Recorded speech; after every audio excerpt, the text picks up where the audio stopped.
Bueno, bienvenidos a todos a esta nueva tertulia. Nosotros esto lo organizamos desde Almagesto Mediando Cultura, que es nuestro equipo de gestión cultural de la ciudad de Mar del Plata, Argentina. Y en esta ocasión nuestra invitada es la doctora Marcela País Andrade, y el tema, como bien saben ustedes, es transversalizar las cuestiones de género en la gestión cultural.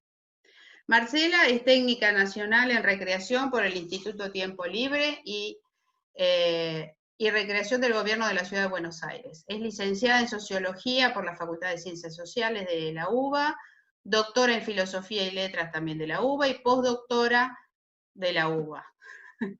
Trabaja como investigadora adjunta en el Consejo Nacional de Investigaciones Científicas y Técnicas, en el CONICET, y en el Instituto de Ciencias Antropológicas, en la Facultad de Filosofía y Letras, y es profesora regular e investigadora en la carrera de Trabajo Social de la Facultad de Ciencias Sociales, de la UBA también, donde dirige diversos proyectos de investigación, dicta cursos de grado y posgrado en diferentes universidades sobre cultura, gestión y género y feminismos, y sus temas de interés son la política pública, la gestión, la cultura, géneros, feminismos y juventudes. Así que ahora los dejamos con Maki. Bueno, ahí me escuchan bien, ¿no? Cualquier cosa me hacen señas. Dale. Buenas tardes a todos, bienvenidos. Ya empiezo con algunas provocaciones para poder charlar en este encuentro. Como siempre les digo también, es un desafío presentarse a estas charlas. Generalmente llama la atención que haya varones, por ejemplo, es algo que cada vez es más común, y también llama mucho la atención cuando hay mucha gente en las charlas, y eso también es un buen punto para poder empezar a pensar estas cuestiones problemáticas e incómodas, como voy a plantear más adelante, que tienen que ver con el encontrarnos para hablar de gestión cultural. Hace un par de años atrás, si yo pensara en 5 años atrás, a las charlas que dábamos con las colegas que trabajábamos esto, éramos 3 personas, todas conocidas, y éramos todas mujeres seguro. O sea, como no había posibilidad de trans, de varones, etcétera, etcétera. Hoy el público es más variado y sigue siendo poco y bueno, y eso es como bien interesante, porque también es bien interesante para pensar en términos de la transversalización de estas cuestiones en la política pública. Son cuestiones que todavía no son cotidianas, que cuestan hablarlas y que cuesta también empezar a incorporarse a los ámbitos donde estas cosas se discuten.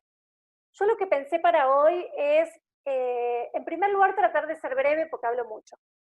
Eso lo voy a intentar. Pero en segundo lugar, pensé como 4 momentos para que compartamos en esta tarde calurosa y húmeda de Buenos Aires, como también para poder generar como cierta empatía de los procesos de trabajo de ustedes con el mío, para no sentirme tan sola de lo que a mí me pasó y cómo llegué a este tema, me pasó solo a mí, sino tratar de encontrar cómplices, de que me digan que les ha pasado lo mismo. Entonces, en ese sentido pensé en estos 4 momentos. En el primer momento lo que voy a tratar de hacer es un poco contarles cómo llegué a la gestión cultural y cómo llegué a las cuestiones de géneros y feminismos.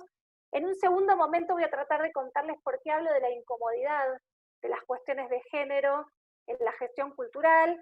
En un tercer momento, contarles cómo llegaron los trabajos más de investigación y de intervención a acción en este sentido, y la formación, y etcétera, etcétera.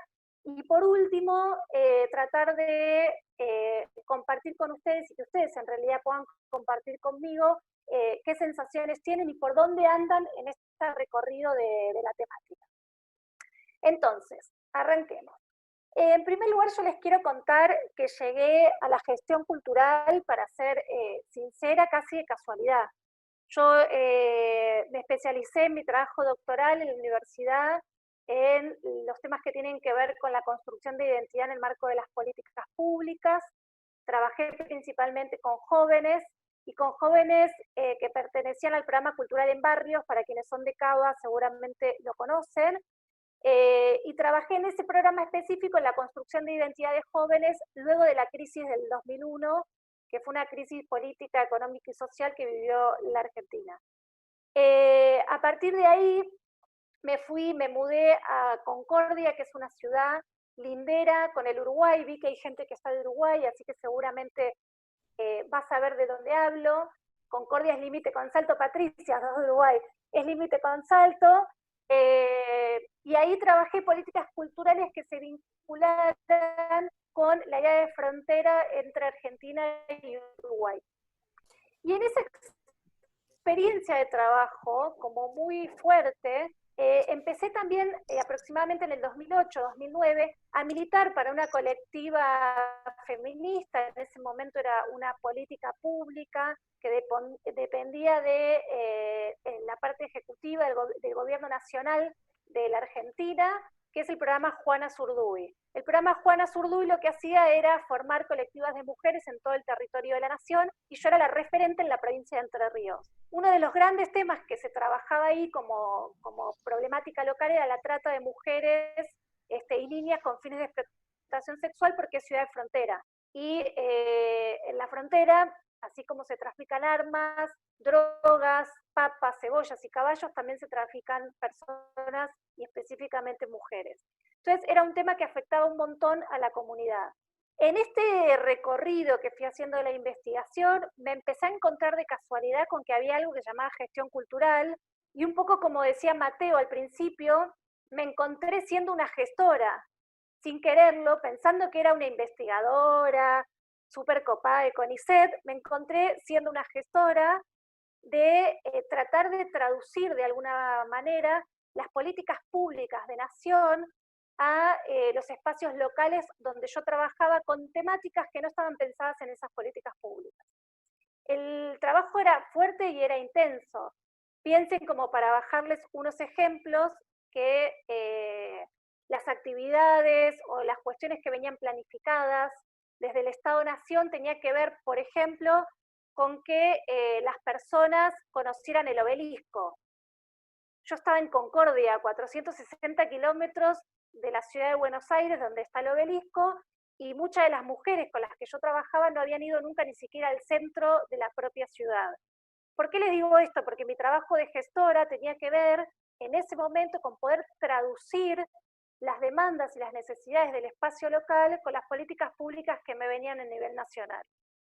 En ese choque que me fui dando entre que era una gestora cultural, pero que también era una investigadora, etnografiando un espacio donde aparte también yo vivía y desarrollaba mi tarea, también me fui encontrando como una feminista en potencia.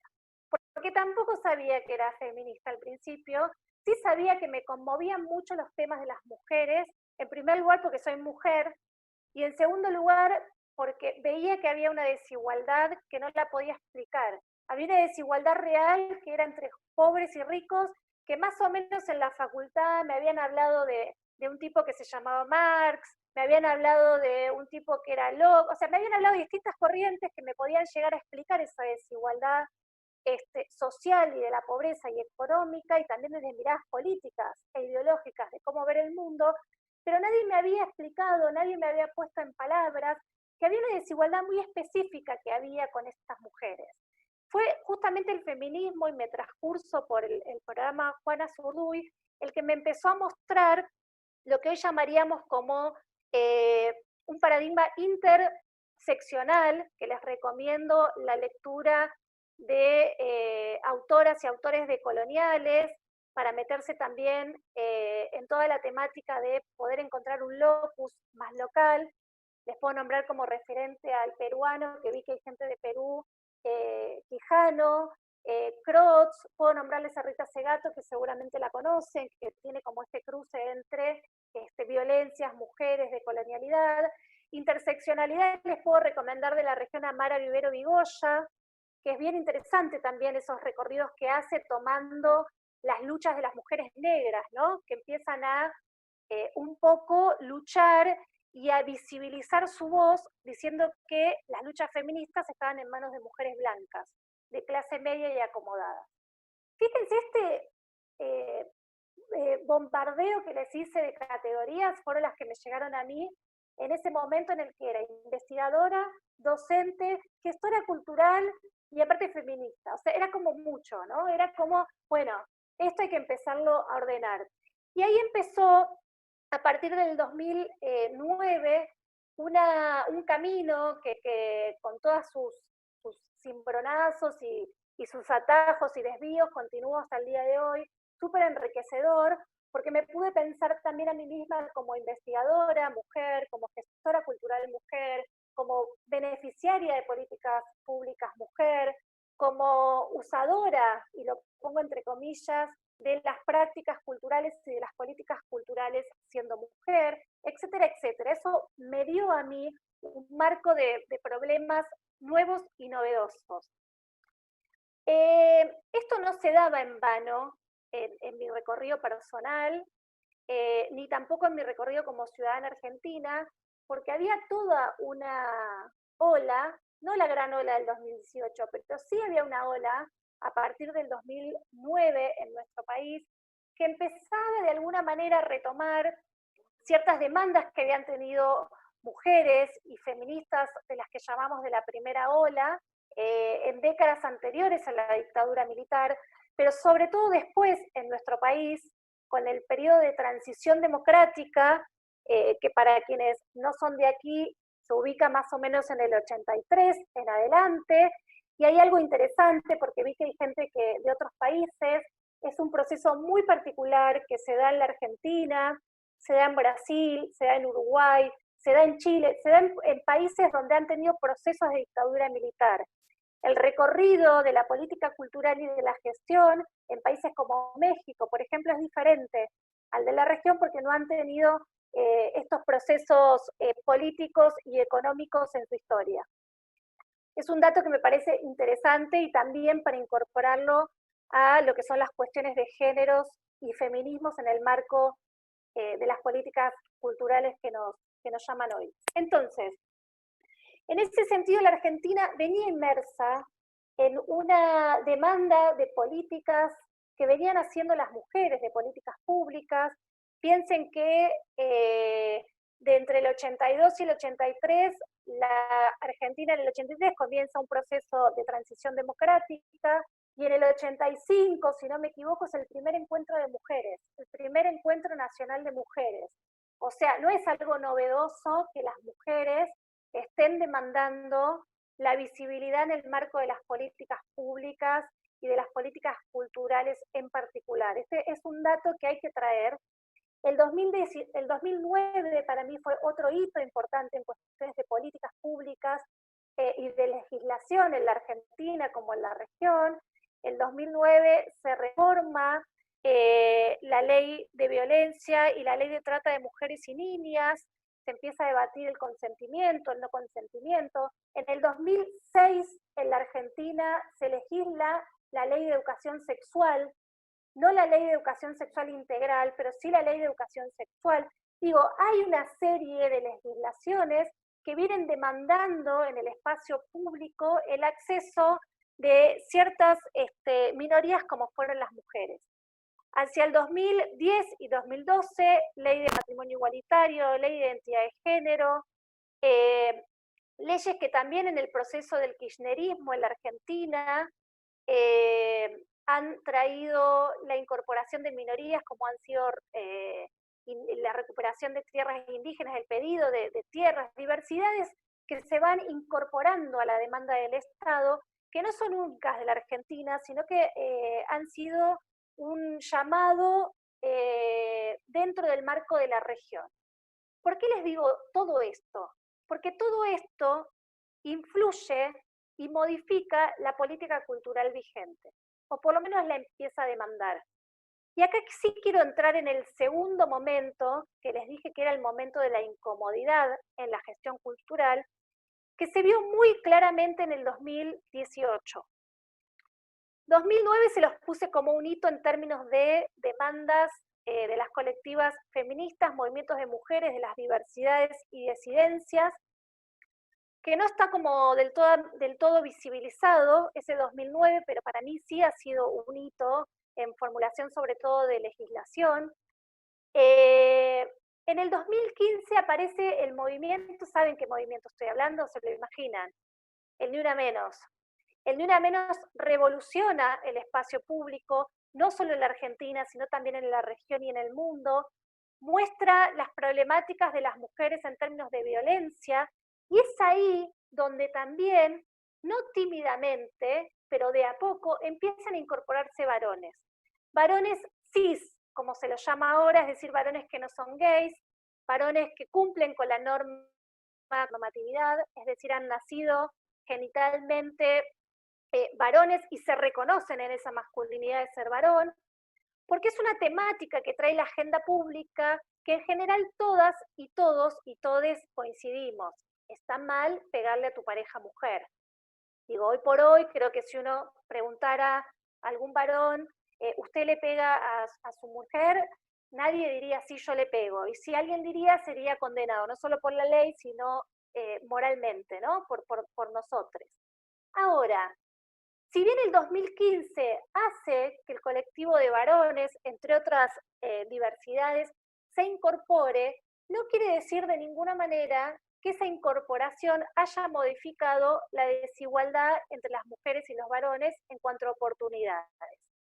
También otra cosa que el 2015 no logra es levantar olas en términos que tienen que ver más con lo religioso y con la moral de las personas.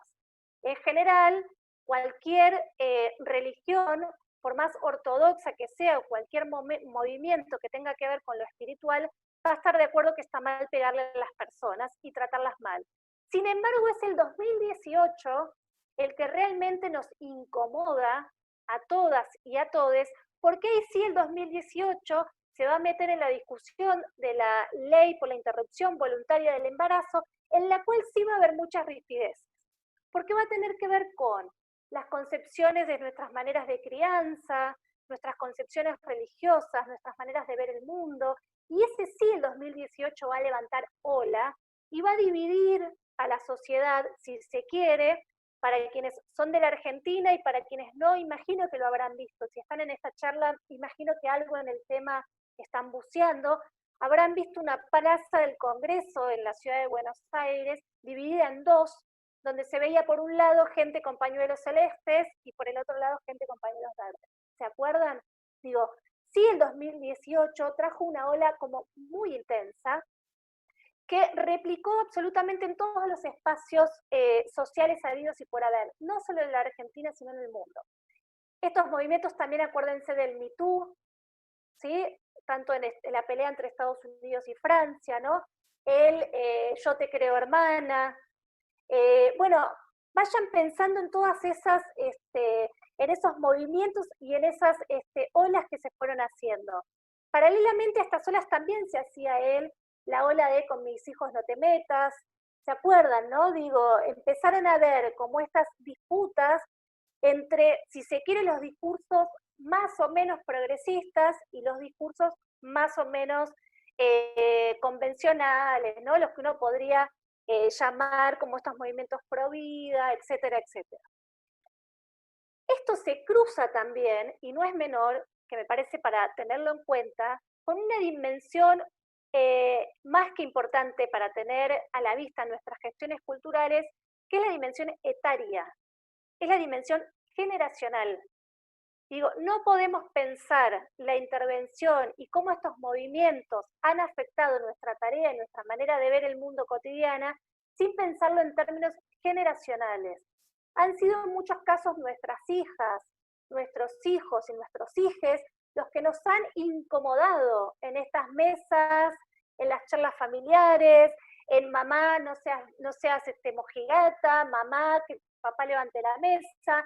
Digo, en estas discusiones como muy cotidianas, en el hablar de manera inclusiva con la E, ¿no? En ver que se puede escribir con la X, digo, han sido temáticas que también nos han traído las generaciones. Y son esas nuevas generaciones las que han revolucionado, por llamarlo de alguna u otra manera, la gestión cultural. Y acá sí me voy a meter específicamente en la temática de la incomodidad de la gestión cultural, para unirlo con este tercer momento que yo había pensado compartirles, que es la gran pregunta de quienes hacemos gestión cultural, que es, ¿y esto con qué se come? ¿Y qué hacemos con esto? Vinieron las agrupaciones de músicas a pedir una ley de cupo en el escenario de mujeres, ¿no?, que ocupen el escenario. Vinieron las mujeres y las diversidades a pedirnos en todos los ámbitos, actrices argentinas, a pedirnos que haya protocolos de violencias en los marcos de hacer cultura en todos los lugares donde nos movemos. Vinieron las chicas y las jóvenes a decirnos, estas actividades que ustedes están pensando a mí no me interpelan, estas actividades están pensadas para mujeres, estas están pensadas para varones, no queremos más la fiesta de la reina, porque es heteronormativa, porque es patriarcal, porque nos deja mal paradas, porque nos cosifica. Vinieron a mover realmente estructuras identitarias que conformaban prácticas culturales cotidianas en nuestros distintos lugares de trabajo. Y acá sí, en general, y acá también hago un corte generacional, y espero no ofender a nadie acá, pero nos empezó a pasar que quienes gestionamos cultura, muy posiblemente tengamos una edad que excede estas generaciones que vinieron a mover todo. Entonces, tenemos que gestionar cultura teniendo una cabeza del siglo XX, con pibas y pibes del siglo XXI, con discursos que no entendemos, básicamente. Nos vinieron a decir que los proyectos que estamos presentando eran patriarcales y machistas porque están escritos en masculino, con el universal masculino. Empezamos a darnos cuenta que la actividad que hacíamos para el Día de la Madre era un desastre. Hacíamos tacitas, hacíamos madre, madre, mujer, madre, no, estaba mal. Digo, vinimos a incomodarnos y a no saber qué hacer. Y es acá donde me voy a meter en este tercer momento, donde empiezan a aparecer, muy humildemente, mis trabajos académicos sobre pensar la gestión cultural y las políticas culturales desde una perspectiva de género. Luego de género fueron géneros, luego de géneros fueron géneros y feminismos, luego de géneros y feminismos fueron géneros y transfeminismos, luego le agregué diversidad y disidencias, y ahora lo estoy pensando desde una perspectiva más interseccional que de alguna u otra manera agrupa esto. Estos cambios, lo pongo entre comillas, de nombres, tienen que ver con estos cambios de época y con el sentir que siempre estoy dejando a alguien afuera, ¿no? Cuando uno está como pensando en estas cuestiones. Y ni hablar si me pongo a unir también las demandas por las identidades marrones, las identidades afro, las identidades indígenas, digo, ¿no? Donde también en las identidades afro, en las identidades indígenas y en las identidades marrones hay mujeres, hay varones, hay trans, hay pobres, hay ricos, hay etcétera, etcétera, etcétera, etcétera. Es a partir, y yo podría pensar el 2015, pero el 2018 fuertemente, donde yo me encuentro desde el 2008 trabajando estos temas, con artículos, con libros, etcétera, donde empiezan como a ver antenitas y a decir, esta piba, y otras, por supuesto, ya venían más o menos pensando esto, donde a nadie le parecía pertinente. Por eso les contaba al principio, nuestras charlas tenían 2, 3 personas, éramos siempre las mismas, éramos esa gente que estaba en cultura, feminista, que pensaban que, no sé, que nos íbamos a sacar los corpiños, a quemarlos, a romper todo, vaya a saber qué, donde los varones que hacen gestión, que son muchos, tenían bastante miedo de venir a nuestras charlas, pensando que se iban a sentir mal, a incomodar, las mujeres también, ¿no? Las mujeres también iban a sentir esto, y las personas trans que no sabían todavía dónde ir, porque también era como, bueno, ¿dónde? ¿Por qué? Y esta no era la lucha. Y la gran pregunta que me hacían, que yo se las transmito, eran si las cuestiones de género eran preguntas pertinentes para el campo de la cultura. ¿Por qué? Porque el campo de la cultura es un campo lindo, de placer, es un campo donde la pasamos bien, donde nuestro trabajo generalmente es militante, donde trabajamos por poco dinero, somos gente buena, somos gente que nos gusta el arte, nos gusta la cultura, somos gente que en general nos autogestionamos en muchas oportunidades, hacemos lo que nos gusta, ¿no? Y entonces, ¿es pertinente pensar esto? ¿Traer tanto este lío a la cultura? Bueno, parece que a partir del 2015 y con mucha fuerza en el 2018 fue pertinente y fue necesario. Y fue súper necesario. Y ahí empezaron a aparecer cursos, por ejemplo, en el Ministerio Secretaría de Cultura, donde yo vengo desde el 2013 dando cursos de formación en gestión cultural y en el armado de proyectos culturales, etcétera, donde muy silenciadamente se venía haciendo olas por los lugares donde iba con la fiesta de la reina, digo, incorporando esto, pero no había una política cultural pública que tuviera como acción y directriz directa la bajada de género. Les decía entonces que fueron estos años donde el trabajo que se venía haciendo en estas temáticas, la incorporación de la perspectiva de género que se le venía transversalizando a la acción práctica en el marco de las políticas del campo de la cultura, empezaron de alguna manera a visibilizarse y empezaron ahora sí en todos los aspectos, y realmente fue como una ola expansiva a demandarse a la política cultural pública, cursos, formaciones, charlas, etcétera, etcétera, porque realmente las personas en su actividad cotidiana, en la gestión cultural, no sabían cómo manejar la demanda que venían teniendo desde sus territorios. No solo demandas en que hubiera charlas de género, etcétera, etcétera, sino también demandas en cuanto a esto, ¿no? A tener una mirada más crítica del accionar cotidiano en el marco de la cultura. Y acá me gustaría hacer como un subrayado, porque en general lo que empezó a pasar, no sé si esto les pasará a ustedes, y eso me gustaría que un poquito lo charlemos ahora cuando haga el punto final, estaba la idea, y está en muchos casos la idea, muy concreta de que transversalizar nuestras acciones como gestoras o gestores culturales con la perspectiva de géneros o feminismos se relaciona a dar charlas o talleres específicos sobre la temática. Y la verdad que trabajar con una perspectiva de género o feminismos, como le quieran llamar, con la diversidad, la disidencia, no tiene que ver solamente con dar una charla sobre este tema, sino justamente con transversalizar todas nuestras prácticas cotidianas, pensando el mundo en el hacer de nuestros proyectos culturales. Por lo tanto, me parece que es un punto que es interesante, aunque sea cuestionárselo, aunque sea incomodárselo, ¿no? Sentirse incómoda. Y si uno se siente incómoda, o uno se siente incómodo, o une se siente incómodo, ya eso es gigante, ya eso es un paso gigante, porque seguramente a la hora de escribir una planificación, un proyecto, o a la hora de pensar cómo vamos a gestionar cultura, esa incomodidad se transmita. Y con el solo hecho de transmitir esa incomodidad, ya es un paso gigante el que estamos dando. ¿Qué nos implica como desafío? Entender, comprender que las construcciones de identidad en todos los sentidos, sobre todo de la sexualidad de las personas, están siendo cuestionadas. Eso que entendíamos como algo fijo está siendo cuestionado.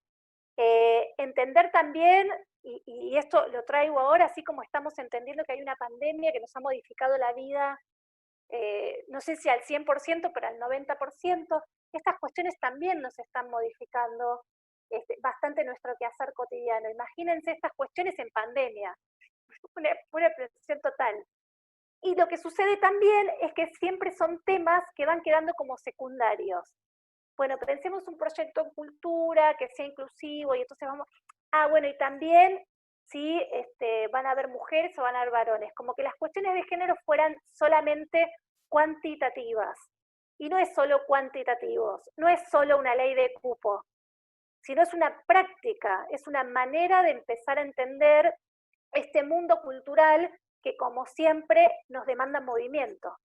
no hay otra, digo, tiene que ver con esto, ¿no? Bueno, yo acá haría por lo menos un cierre de lo que me pasó a mí, de lo que me pasa. Podría incorporar que ahora con la pandemia y la cuarentena no solo se modifican las prácticas de cómo vamos a gestionar cultura, creo que es un gran tema, cómo vamos a gestionar cultura y cómo van a ser las prácticas a partir de estos momentos en el campo de la cultura y sobre todo lo político del campo de la cultura, donde también las sexualidades y los géneros también van a estar de la mano de esto, ¿no?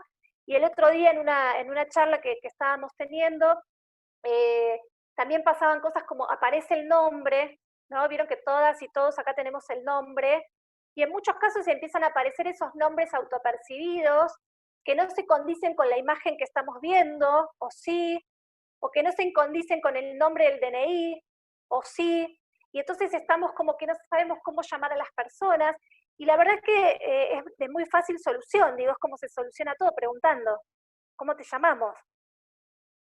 ¿Cómo querés que te llamemos? Digo, no hay como más secreto que ese. Entonces me parece que también es un nuevo desafío cómo vamos a pensar los cuerpos, las cuerpas en estos espacios virtuales y cómo la gestión cultural se va a hacer parte de estas discusiones o no, ¿no? Y eso creo que es algo como bien interesante. Bueno, yo haría mi punto final acá y me gustaría un montón escucharles a ustedes si han tenido estas incomodidades o no, o soy yo sola la que ha tenido esta incomodidad. No sé si habrá preguntas en el chat.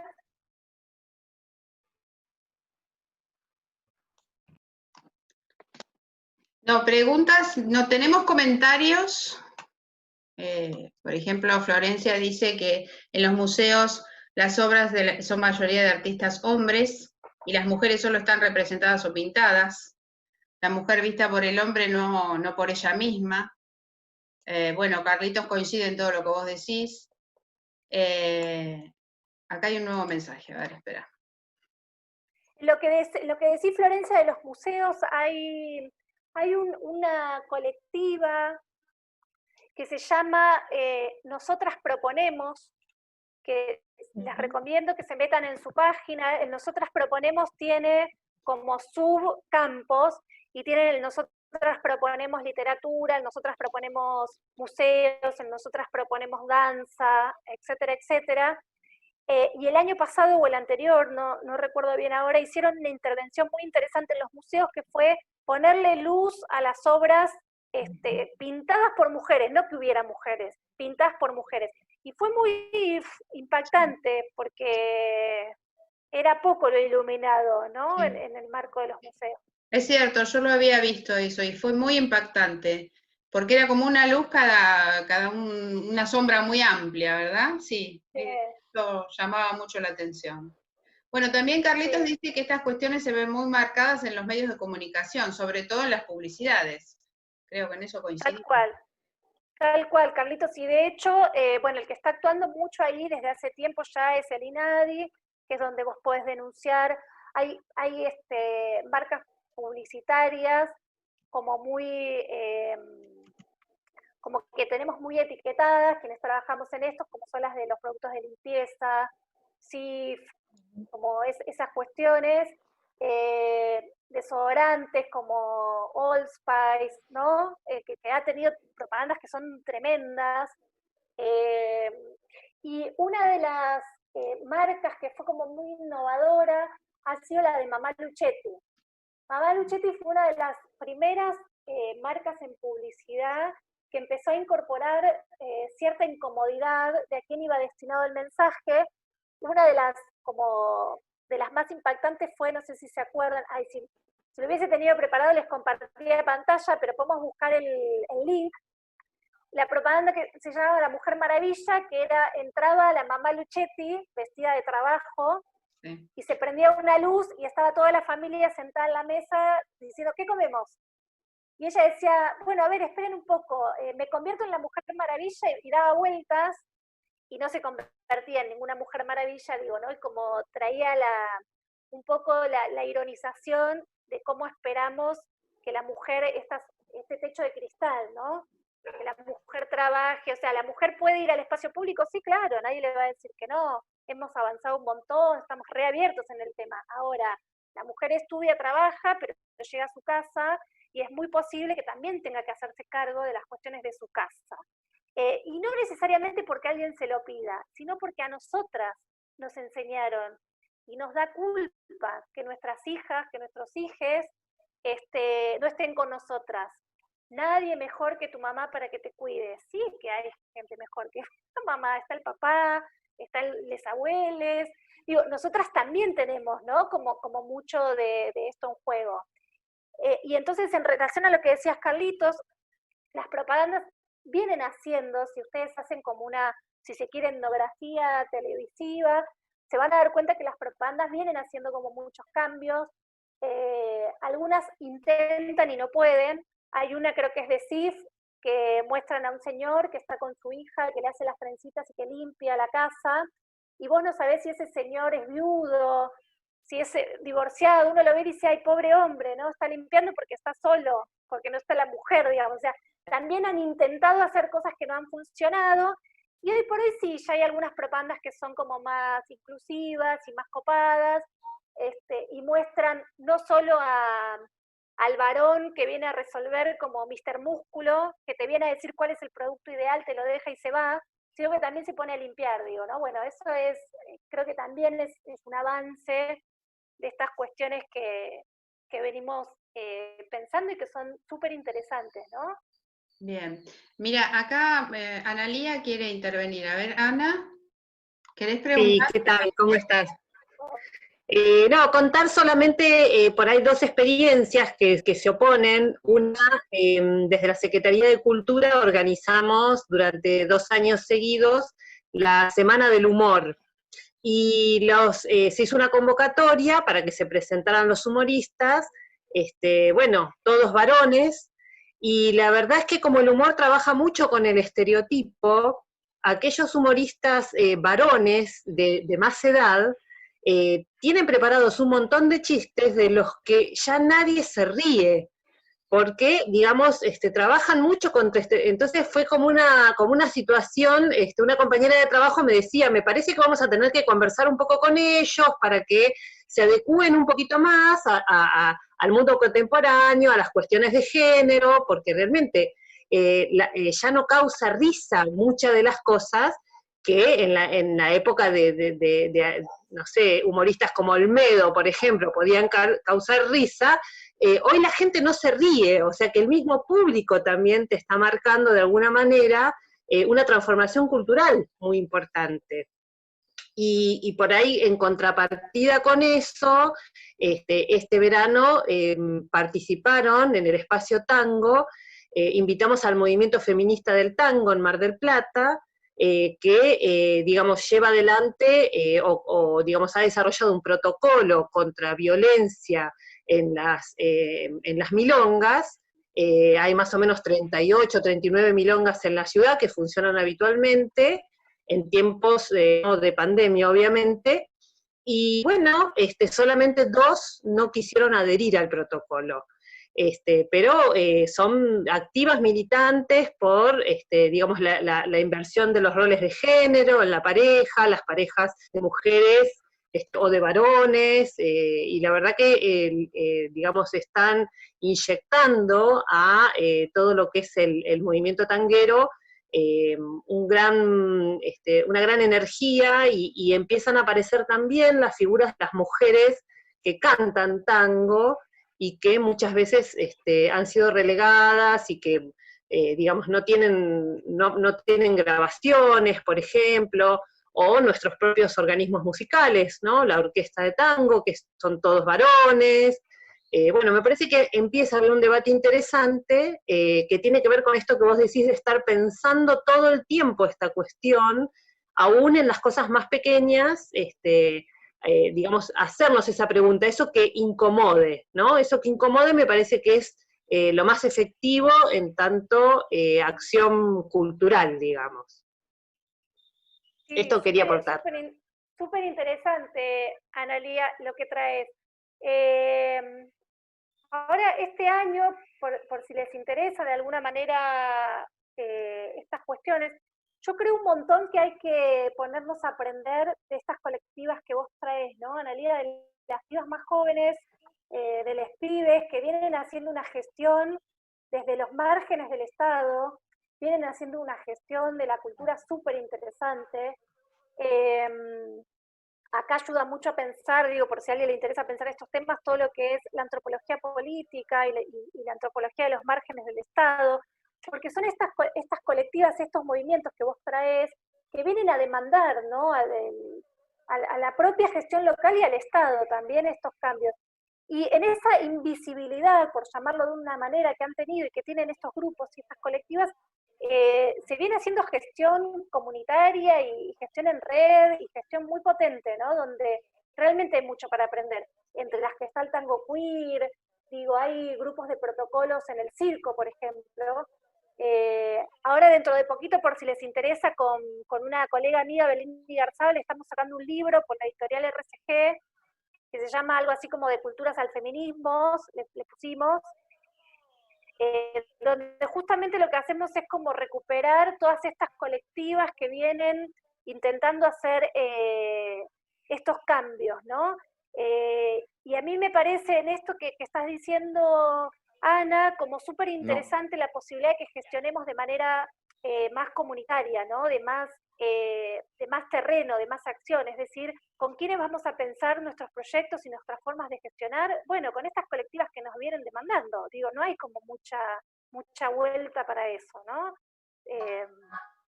O sí, no sé, a mí por el momento no se me ocurre como otra. Bien, acá Paula nos dice que en su caso, que trabaja en un medio comunitario, tienen varias miradas que apoyan la valorización de la diversidad, pero aún así, muchas veces comprender la diversidad se hace más difícil para la gente de su generación. De la mirada binaria a la multiplicidad de géneros me sirvió mucho ver a las personas como personas, y es cierto que es muy importante respetar la identidad de cada uno y hablar sin temor a equivocarse. Estamos aprendiendo en la práctica. Lo más importante para mí es el respeto, y en la práctica somos todes partes del medio, todes tenemos igual posibilidad de manifestarnos desde quienes somos siempre que haya respeto. Eso es lo que quiere aportar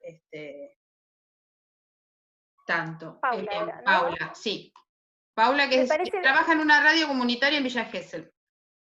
Sí, Paula, es bien interesante porque aparte, bueno, yo antes de entrar acá estaba dando un conversatorio de artistas y había un chico trans, para quienes no están en la temática de qué es trans, qué sé yo, es una chica que decidió autopercibirse como un varón, y la verdad que decía que estaba como muy peleado con el feminismo y que estaba como siempre como en la tensión,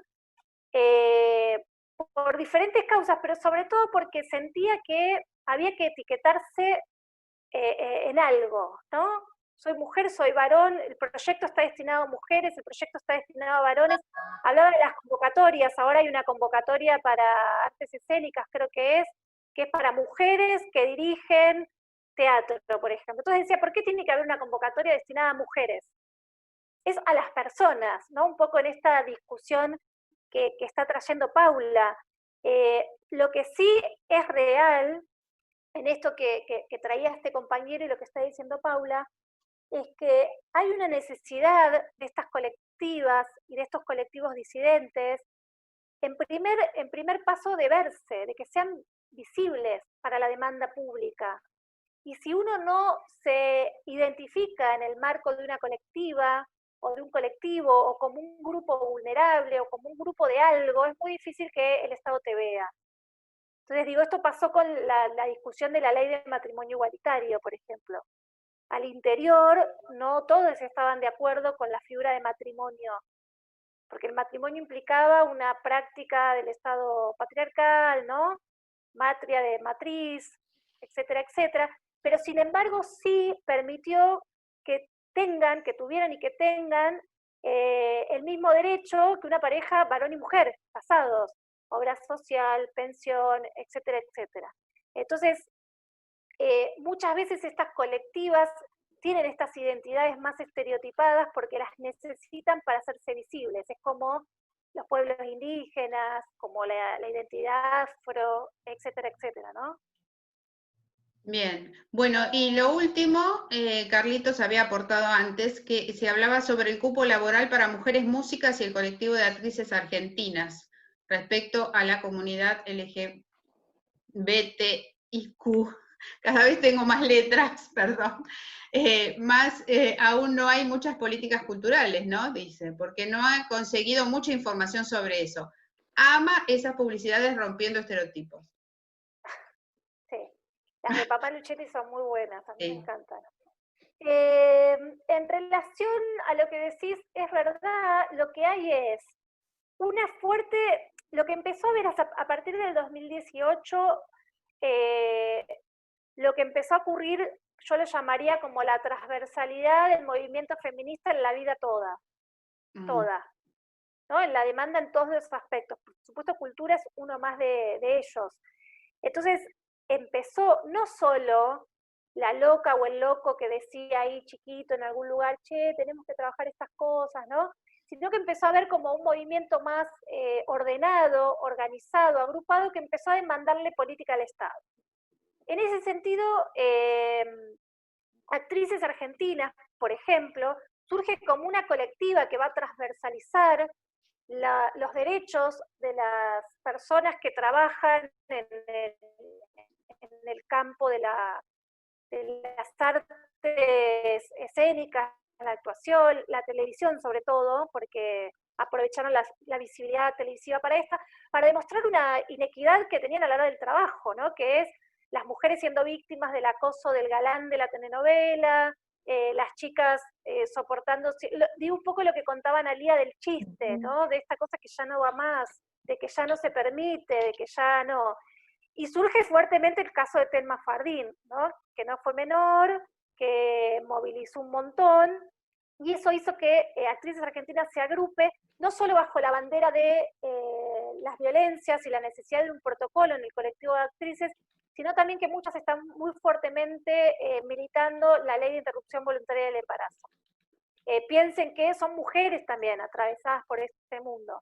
Ahora, ¿qué políticas públicas hay en este sentido? Y hay, Carlitos, si vos rastreás, entrate a la página de SAGAI, que es el sindicato de actores, de actrices, de actores, tienen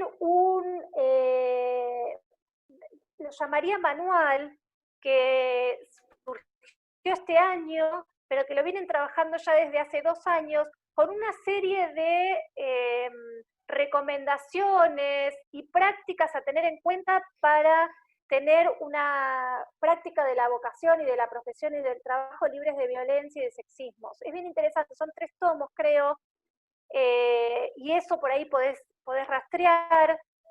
Como políticas públicas concretas en estos sentidos están las leyes de cupo, la ley de escenario, que hoy creo que la nombré.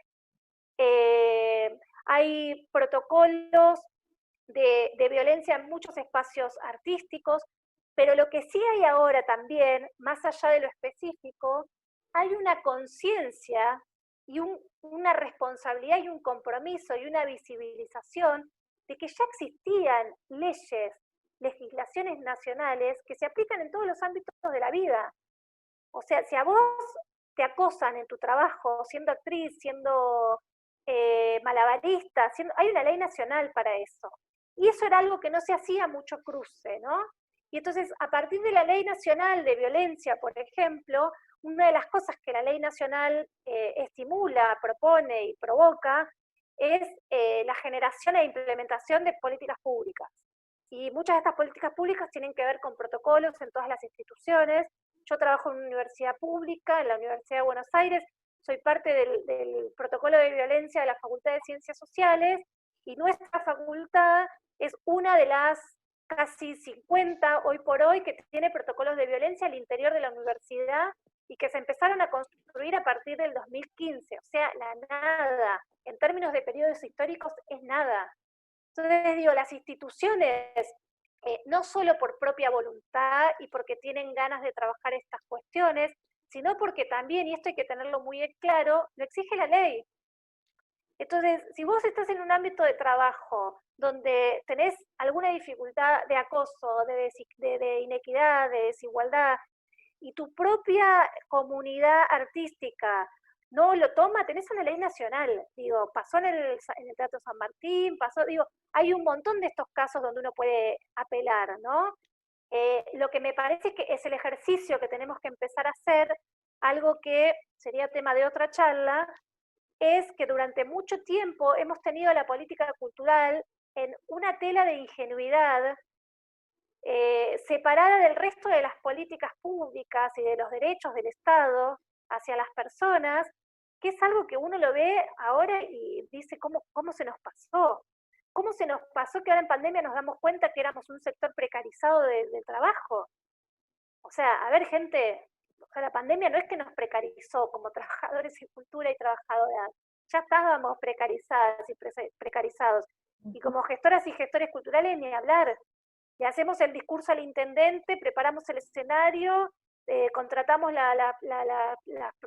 actrices, los actores, buscamos la gente, hacemos la publicidad, digo, es muy posible que hagamos todo eso juntos. Entonces, me parece que lo que está pasando con la política cultural hoy, y para mí es para celebrar, es que nos dimos cuenta que también somos parte de los derechos del Estado, ¿no?